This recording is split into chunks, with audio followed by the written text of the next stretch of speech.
네, 기독교인들은 정말 모든 면에서 비기독교인들과 차이를 가지고 있습니다. 오죽하면 예수님께서 기독교인들, 그리스도인들에 대하여 born again이라는 말을 쓰시겠어요? 사람이 거듭나지 아니하면 하나님의 나라를 볼 수 없느니라.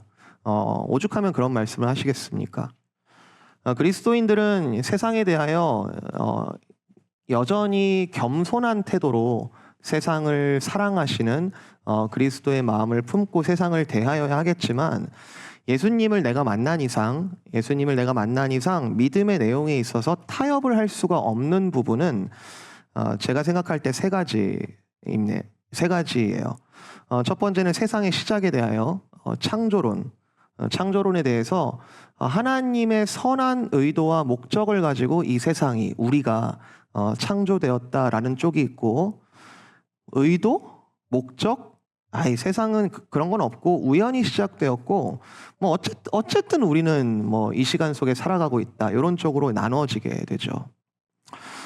두 번째, 세상의 끝에 대해서 다릅니다. 세상의 끝, 종말론에 대해서도 이 창조론과 동일하게 이 세상은 하나님의 선한 의도와 목적의 완성을 향하여 나아가고 있다라고 하면서 적극적으로 종말을 의식하며 살아가는 쪽이 있고, 종말을 말하는 것 자체가 매우 불쾌하고 헛소리로 치부하려 하거나 또는 당장에 일어나지 않을 것이다 라고 생각하면서 회피하는 쪽, 이렇게 둘로 나눠지게 됩니다.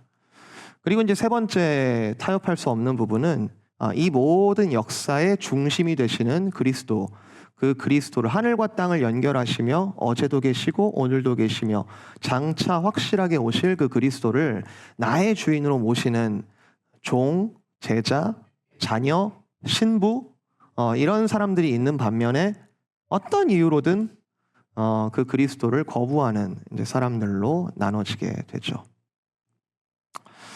그리고 창조론, 종말론, 그리고 이제 그리스도에 관한 것이라고 해서 기독론이라고 이야기하는데, 이 세 가지가 아주 긴밀하게 연결이 되어 있어요.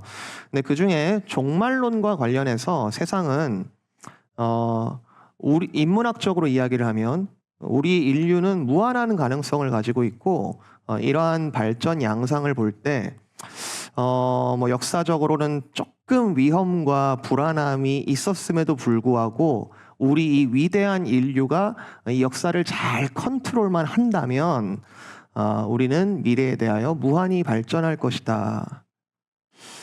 이런 말에 대해서 기독교인들은 이런 얘기를 해야 돼요. 아니요. 끝이 있습니다.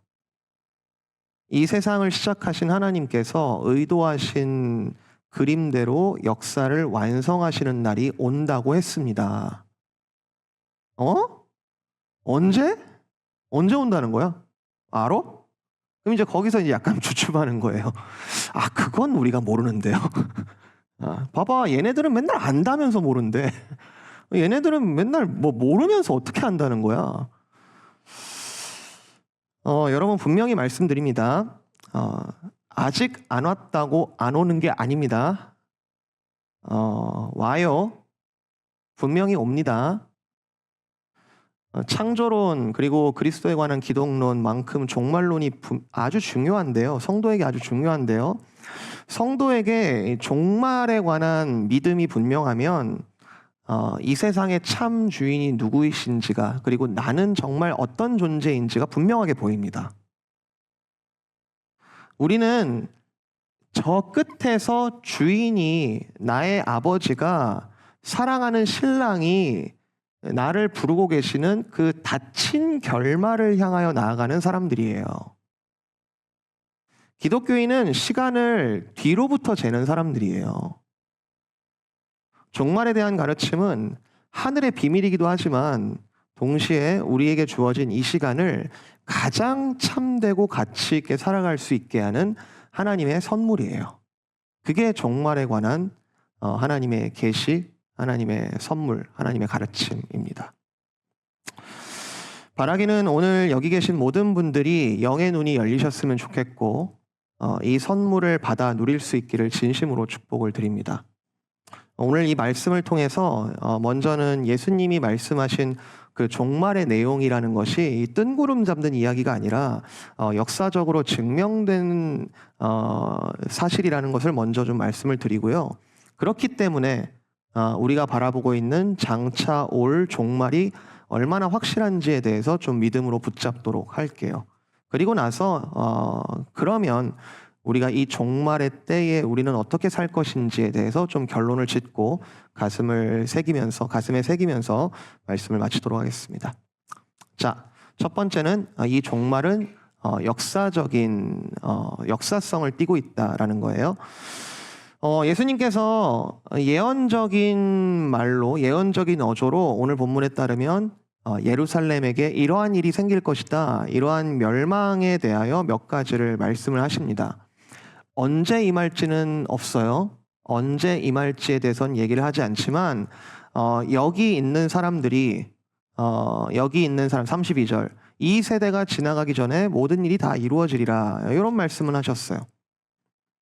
근데 이것이 역사적으로 정말 이루어졌습니다. 정확한 연대는 AD 70년이에요. AD 70년 로마 티투스 장군이 이끄는 군대에 예루살렘 성벽이 무너졌고 함락되었다는 기록이 다수 인류는 가지고 있습니다. 유대 역사가인 요세푸스에 따르면 당시에 예루살렘 성에서 죽은 유대인은 110만 명에 이른다라고 기록이 되어 있습니다. 이것을 이제 좀 디테일을 따져보면 진짜 기가 막혀요. 예수님께서 이미 많은 말씀을 하고 계시고 지금 이 계속 부딪혀왔던 바리새인들, 서기관들, 제사장들, 종교 지도자들, 이 사람들이 날이 갈수록 점점 더 부패하게 되는 거예요. 이들은 율법을 정말 신적인 우리의 기준으로 모시고 사는 사람들임에도 불구하고 율법이 뭐예요? 율법은 계속 회개하게 하는 거고 하나님을 섬기도록 하게 만드는 것인데 이들이 가지고 있는 율법이라는 것이 벌써 자정 능력을 잃었어요. 스스로 깨끗해질 수 없는 이 지경에 이르렀습니다. 어느 사회이든 부패를 하면 억압이 발생하고 착취가 발생하고 그로 인한 억울한 자들의 피해가 발생을 하는데 이런 일들이 가속화되니까 민심이 이 유대 지도자들부터 떠나서 과격한 방향을 가진 성경에도 나오는 말입니다. 열심당원들 아주 과격하게 우리가 저 사람들을 몰아내야 된다, 저 사람들 죽여야 된다, 로마랑 싸워야 된다, 이런 이제 열심당에 이렇게 기울어지게 되었는데 이로 인한 저항이 이제 내부적으로는 유대 지도자들 우리가 못 살겠다 하는 걸 넘어서 정말로 로마 군대, 로마 총독에 대한 이제 저항으로 번지게 된 거예요. AD 66년에 이르러서 유대인들의 저항은 정말 로마인들이 예루살렘으로부터 일시적으로 도망을 가야 할 정도로 상당하게 커졌고요. 아마 이 유대인들은 약 200여 년 전에, 그러니까 약 BC 한 170년경 200여 년 전에 헬라 제국으로부터 힘으로 독립을 잠깐 이루었던 적이 있어요. 이게 마카비 혁명이라고 하는데 그러면서 하스몬 왕조라는 것을 유대인들이 스스로 만든 적이 있어요. 그러다가 나중에 로마에 또 이제 꺾인 역사를 가지고 있는데 어쩌면 우리가 지금 이렇게 힘을 모아가지고 예루살렘을 중심으로 힘을 모아서 우리가 싸우다 보면 로마로부터 우리가 힘으로 독립을 할 수도 있겠다라는 이제 꿈을 꾸었는지도 모릅니다. 그렇지만 로마는 곧 중앙으로부터 대규모 군대를 파견했고 팔레스타인 전체를 압박해 오다가 마침내 AD 68년에 예루살렘을 완벽하게 포위하게 됩니다.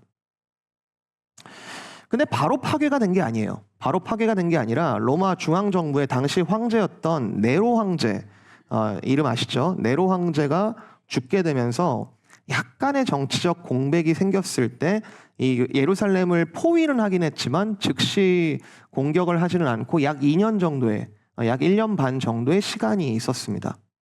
오늘 20절 말씀. 너희가 예루살렘이 군대들에게 에워싸이는 것을 보거든 그 멸망이 가까운 줄을 알라. 그때 유대에 있는 자들은 빨리 산으로 도망할 것이고 성내에 있는 자들은 빨리 나갈 것이고 촌에 있는 자들은 그리로 들어가지 말지어다. 그때 피했어야 돼요. 그때 약 2년의 시간, 그때 피했어야 돼요. 그렇지만 역사적 기록을 보면 당시 유대 저항군은 예루살렘은 모든 남자들은 1년에 3번씩 예루살렘을 순례해야 되는 어떤 의무를 가지고 있었는데 절기에 따라 예루살렘을 방문하는 그 순례객들의 방문을 적극적으로 호소했습니다. 여기 와서 우리가 좀 힘을 모으자. 적극적으로. 더 열심히 저항을 하기 위한 정치적인 목적이었을 텐데 이로 인한 피해가 매우 컸습니다.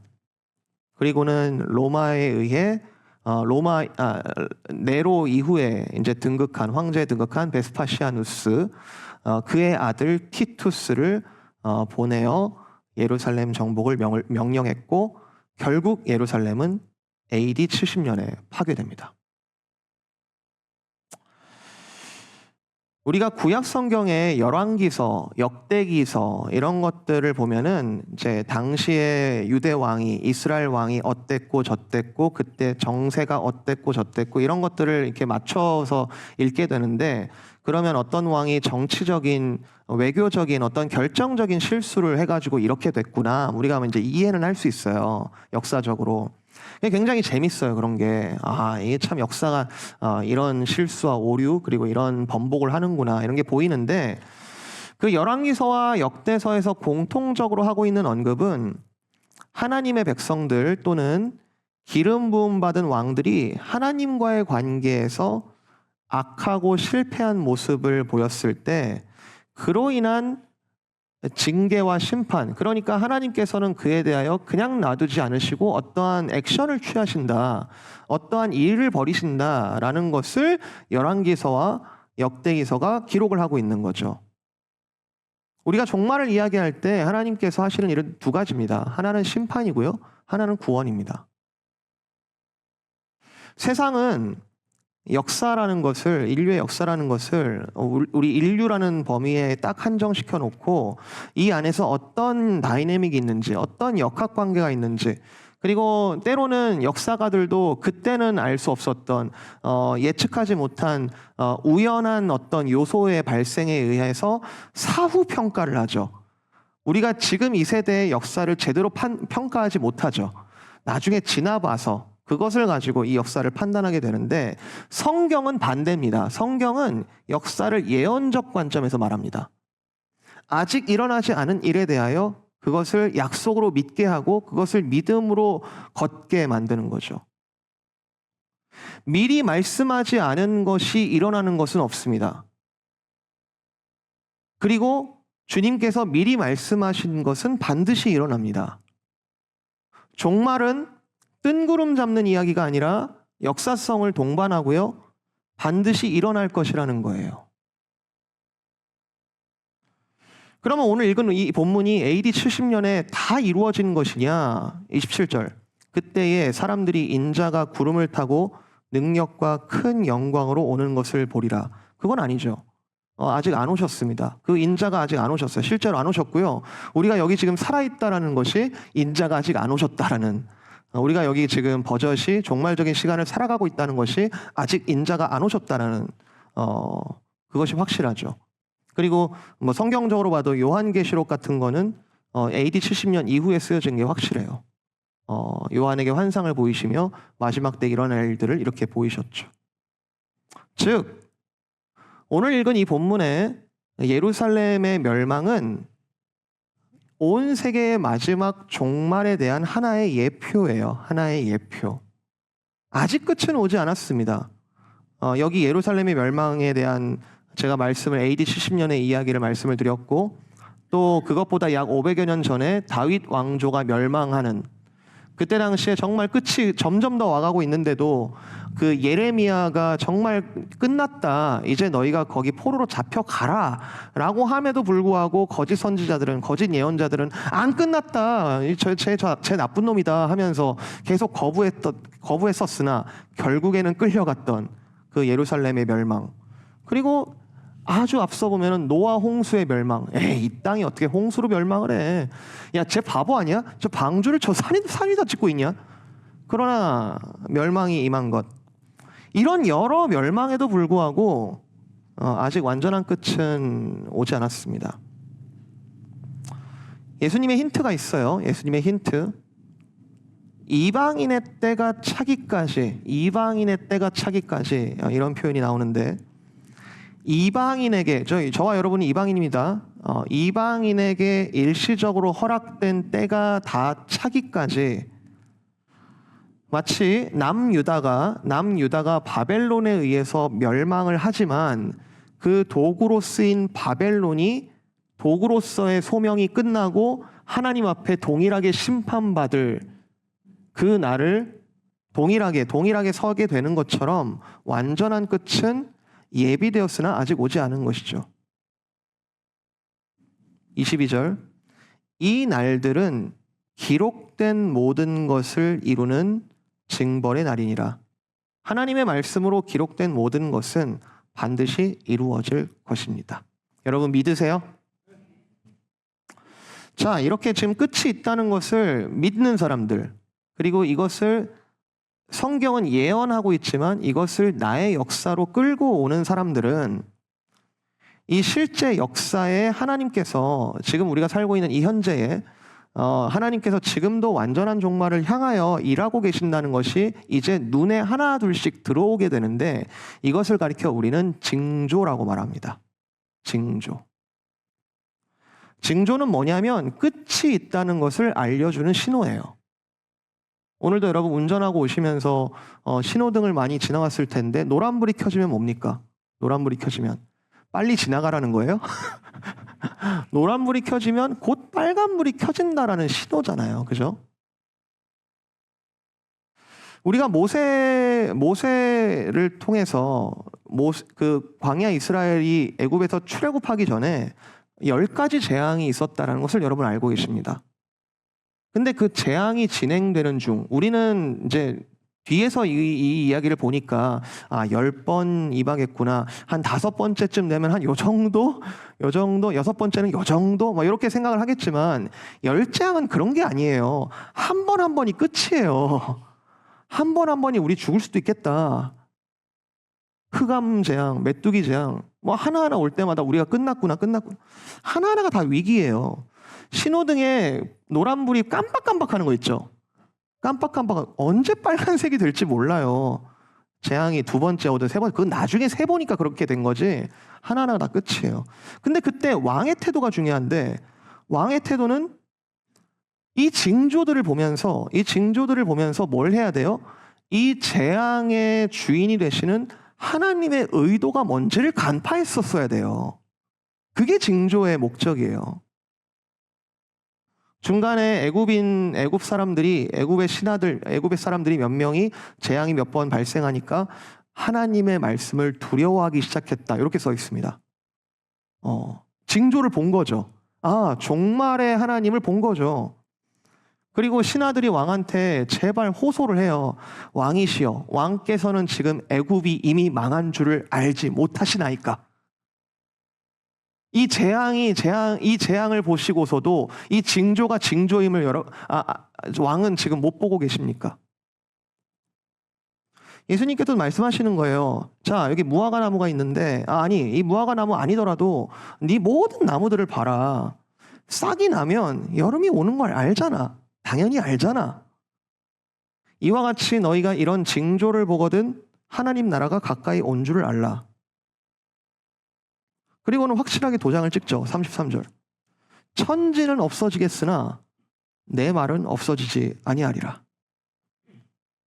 이사야 40장. 풀은 마르고 꽃은 시드나 우리 하나님의 말씀은 영원히 서리라. 여러분 징조. 여러분 삶의 징조를 보세요? 보이세요? 종말의 하나님, 종말의 역사로 끌고 가시는 하나님. 이 세상의 가치관과 뉴스와는 완전히 다를 수 있지만 그 안에서 내가 혼란스러운 게 아니라 징조 여러분 보이세요? 안 보이세요?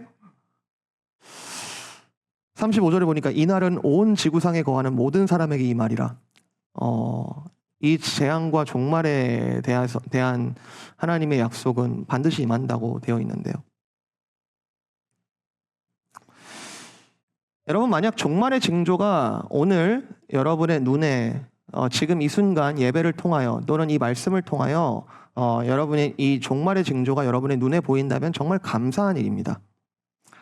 제가 지난주에 이하를 갔다 왔어요. 미국 와서 처음 겪는 일이었어요. 결론적으로는 지금 괜찮아요. 괜찮은데 신장 결석이 생겨가지고 극심한 통증이 온 건데 저는 말만 들었지 이렇게 아픈 줄 몰랐어요.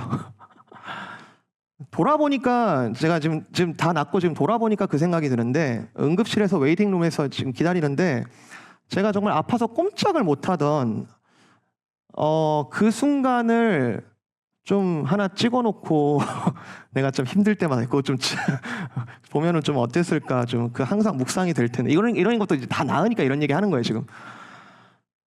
와, 징조가 없었습니다. 그날은 도적같이 갑자기 임했어요. 통증이 막 웨이브로 오는데 와, 가장 픽을 찍을 때마다 하나님 제발 살려주세요라는 말밖에는 할 수 있는 게 없어요. 저는 그 애굽 그 바로 왕이 우리가 출애굽기를 읽어보면은 미래를 계산하면서 다음번엔 요게 오겠지 이렇게 해서 태도를 결정했다고 생각하지 않습니다.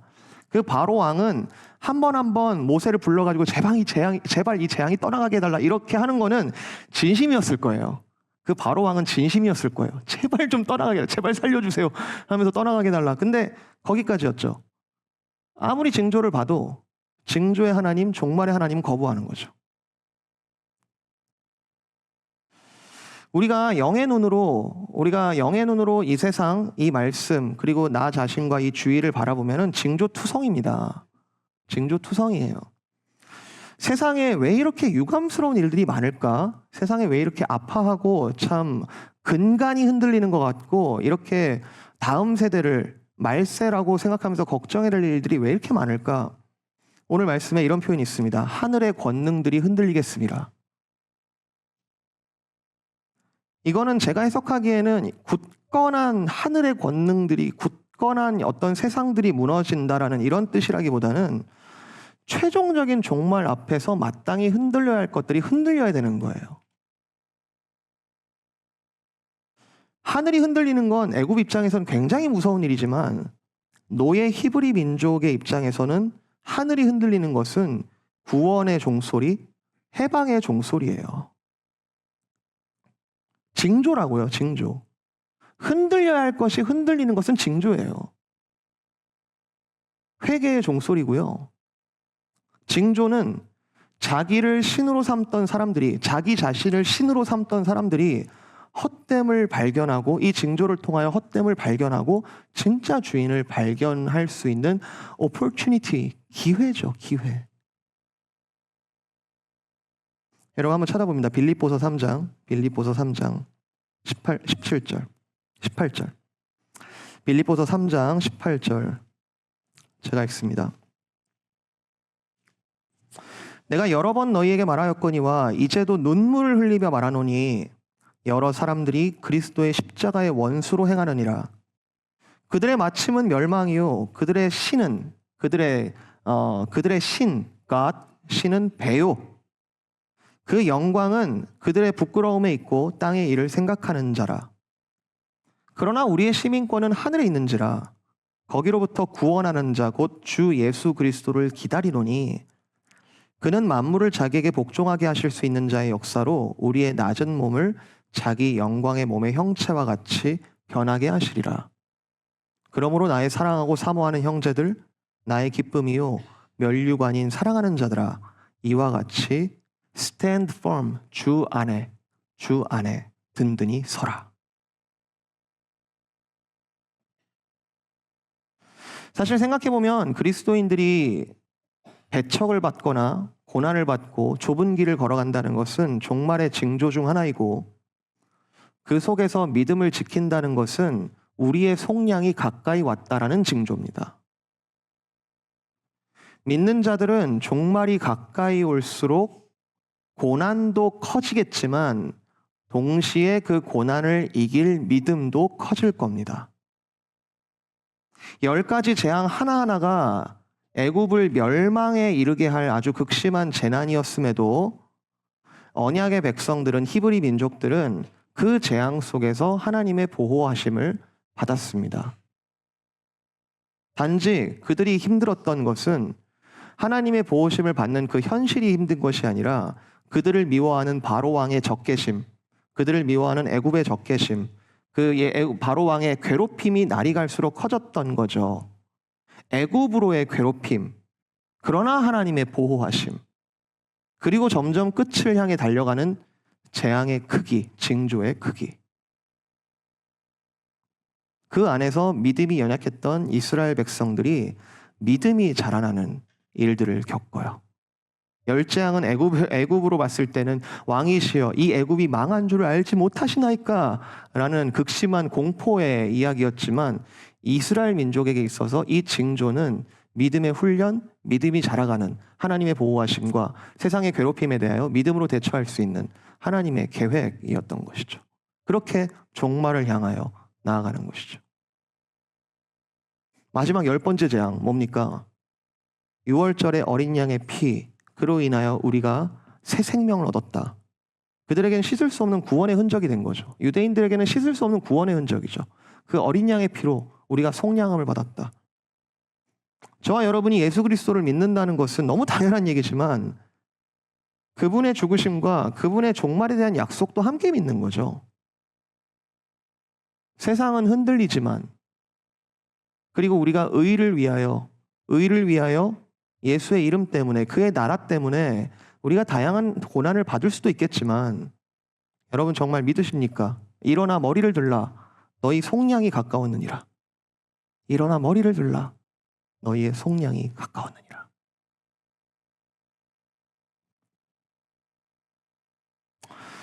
자, 우리는 그러면 이 종말의 때 어떻게 살 것인가 이 부분을 하고 마칠 건데요. 자, 종말의 때 어떻게 살아야 될까요? 종말을 믿으신다면 여러분 종말의 때를 어떻게 살아야 될까? 오늘 본문에 명령의 형태로 주어져 있습니다. 예수님의 말씀 보이세요? 34절. 너희는 스스로 조심하라. 조심하라네요. 종말의 때 어떻게 살까? 조심하라네요. 그렇지 않으면 방탕함과 술 취함과 생활의 염려 등으로 마음이 둔하여질 것이다 라고 경고를 하고 있습니다. 노란색 불이 켜져 있는 거죠. 방탕함, 정말 무의미한 것에 계속 내가 중독적으로 돌아가는 거예요. 술 취함, 내가 이걸 하면 만족하겠다라고 생각하지만 그 자체가 나에게 아무런 유익이 되지 않습니다. 생활의 염려, 여러 가지 어려운 일들에 대하여서 내 마음이 둔하여집니다. 이 씨 뿌리는 자의 비유랑 굉장히 유사하죠. 씨 뿌리는 자. 하나님께서 말씀의 씨앗을 다 뿌리는데 어떤 건 길가에, 어떤 건 돌짝밭에, 어떤 거는 가시덤불 사이에 열매를 제대로 맺지 못한다. 그러면서 예수님께서 우리에게 종말의 때를 살아가는 너희들 스스로 조심하라. 이것이 구체적으로 우리의 모습 가운데 어떻게 나타나야 되겠는가라고 할 때 아주 우리가 피할 수 없는 말씀이 나옵니다. 36절. 그러므로 너희는 장차 올 이 모든 일을 능히 피하고 인자 앞에 설 수 있도록 항상 기도하며 깨어 있으라 하시니라. 항상 기도하며 깨어 있으라. 이 말씀은 예수님께서 개인의 어떤 이 땅에서의 공생의 시간의 종말이라고 할까요?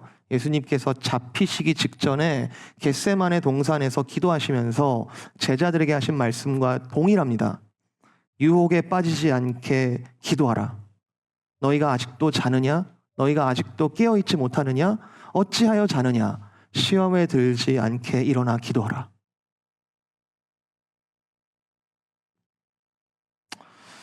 여러분 기도하십니까? 기도해야 되는 건 알죠? 기도하십니까? 주중에 그 밤에 애들을 재워놓고 축구하는 모임이 있어요. 제가 종종 한 번씩 가서 공을 차는데요. 밤 9시 반부터 11시까지 차요. 거기 오는 형제들이 너무너무 행복하게 찹니다.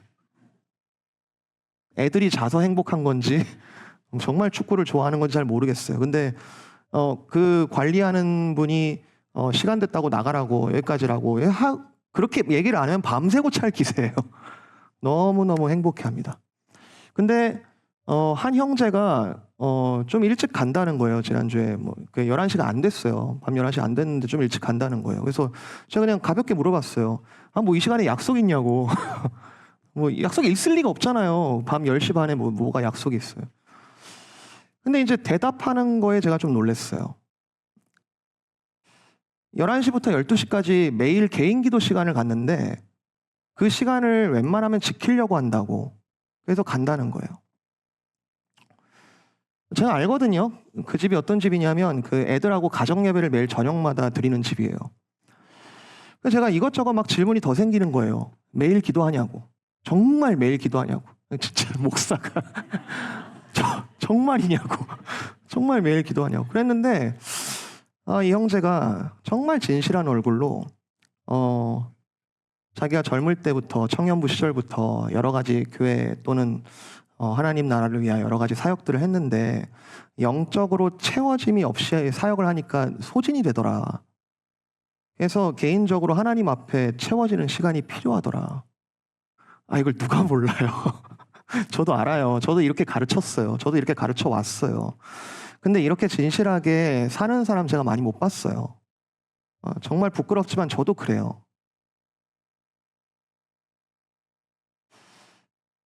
그날로부터 또 그 다음 날이었어요. 응급실 갔다 오고 정말 중요한 깨달음을 얻었습니다.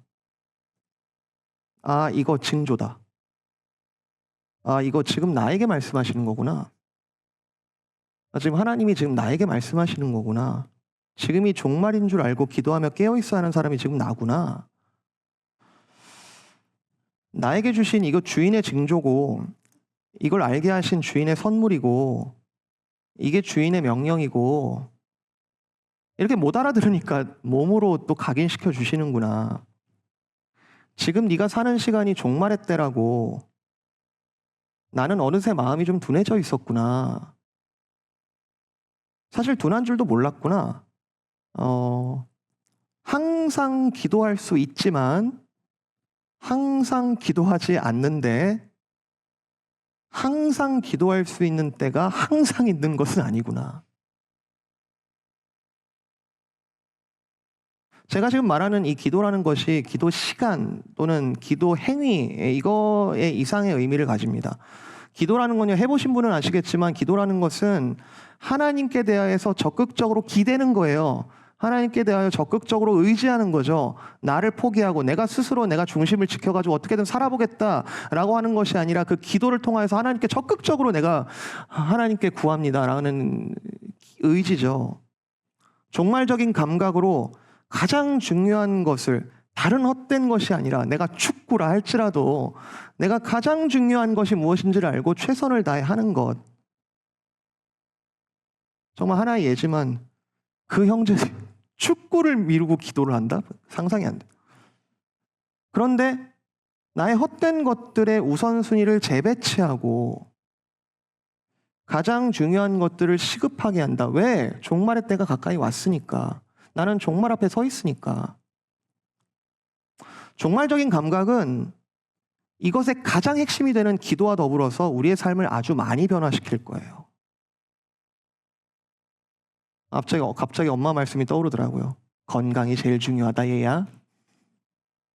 굉장히 종말적인 말씀이었어요.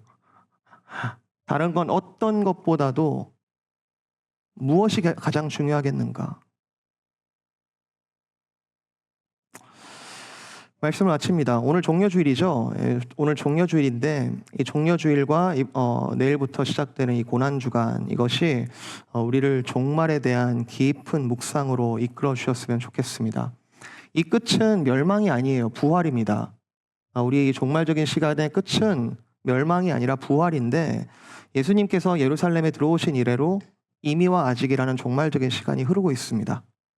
고난주간 우리 특별 새벽 기도회도 하고 이것이 교회니까 매년 하는 거니까 또 합니다 이렇게 하는 것이 아니라 저는 징조라고 생각합니다.